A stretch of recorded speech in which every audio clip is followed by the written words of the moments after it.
સુરત એરપોર્ટના વિસ્તરણ પ્રોજેક્ટ અંગે મોટો ઉલટફેર પ્રકાશમાં આવ્યો છે।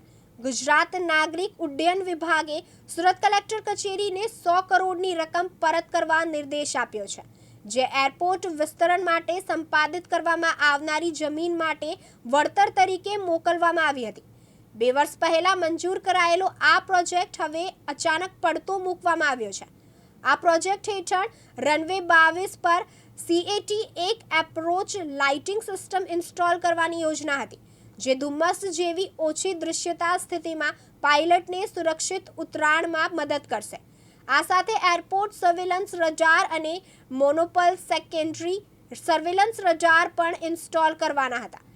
SRનો ઉપયોગ એરપોર્ટ અને ટર્મિનલ વિસ્તારમાં પ્રાથમિક દેખરેખ માટે થાય છે, જ્યારે MSSRનો ઉપયોગ વિમાનની ચોક્કસ સ્થિતિ અને ઓળખ માહિતી માટે થાય છે।